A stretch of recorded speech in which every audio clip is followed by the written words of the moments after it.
Hey guys, welcome back to my channel. So today I'm coming at you with a kind of a sad video. I just want to discuss why I do not recommend purchasing tarantulas from places like Petco. As you guys know, I got an Aphonopelma seemani not too long ago, and she passed away the other day. She hasn't eaten since the day I got her, has refused food. She started walking funny, like she had DKS. And if you don't know what DKS is, it's dyskinetic syndrome. And so she started walking a little funny, and I kind of didn't expect anything less. Because Petco is such a terrible place to buy tarantulas from. And the reason I'm making this video is just for the simple fact that I'm not trying to bash Petco. That I know that there are Petcos out there that are wonderful and that have wonderful employees that know how to take care of their animals. But the one thing that I want to say is I don't recommend purchasing from them. Number one, I don't recommend purchasing from them because they are all wild-caught tarantulas, which is part of the reason why a lot of them don't make it. It stresses them out to be in an enclosure. It increases your chances for mites or other sorts of bugs or diseases, anything like that. So being wild caught, they are just picked up in the wild somewhere and shipped away and sent to Petco. And I don't like that because of all the risks that could come with it. And it stresses out the tarantula. They don't always make it because of the stress aspect of things. Did you guys just see that bug? Anyway. So yeah, I don't really recommend it. I just have a soft spot for animals that I feel like need saving. And it could be a good and a bad thing. So it's a good thing when the tarantula or other animal makes it, but when they end up not making it, it's really sad. Money's down the drain, time is down the drain, you've lost an animal, it hurts you, it hurts the animal. So it's rough because then you start to have a connection. And so anyway, the second reason I do not recommend purchasing from places such as Petco is because they do not have expert knowledge in these types of animals, reptiles and all their arachnids and invertebrates and tarantulas, scorpions. I've seen millipedes for sale. It's not a good idea. Like, you can't have these animals and sell them to people and expect your fan base or your customers, your consumers to be happy when they're not given the proper knowledge. And I've seen cobalt blues for sale in the tarantula's cage saying that they're being sold as rose hairs. And, it's false information. Rose hairs are pretty common. And so someone who may have done their research on a rose hair tarantula and seems to think that that's what they're getting, comes home with a cobalt blue, lets their kid hold it, and the cobalt blue bites their kid because it's an aggressive, more potent venom tea, then you're just causing so many more issues that need to be caused, because it would all be solved if they would A, stop selling tarantulas, or B, just inform your employees. make sure that the people selling these tarantulas, selling these animals, not even just tarantulas at that point, like there are so many other animals that Petco sells that you don't have information on. They're not sold from proper breeders or from proper places. Even when they do come from breeders, they are kept in horrible conditions. So they aren't going to make it. And I just will never understand how a chain pet store can sell all of these animals without giving the proper information. It blows my mind. And if you ever, just out of curiosity, want to know how you know that they're not giving the proper information, is grab one of those brochures. That's what they're called. Grab one of the brochures, because they have brochures there for all these different animals. And I know I have taken the brochures from both Petco and PetSmart just to see, and they give you the basic information on temperature, humidity, when to feed, how to feed. Number one, it's mostly targeted to, like I said, rose hares, because that's the common tarantula.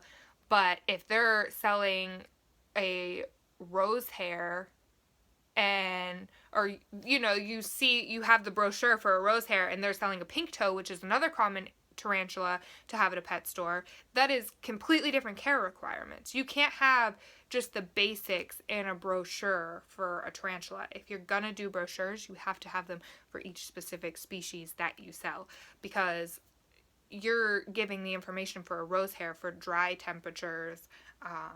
They don't need a tall enclosure. They just need lots of dirt to dig and burrow. They're, low to the ground. They're ground-dwelling animals.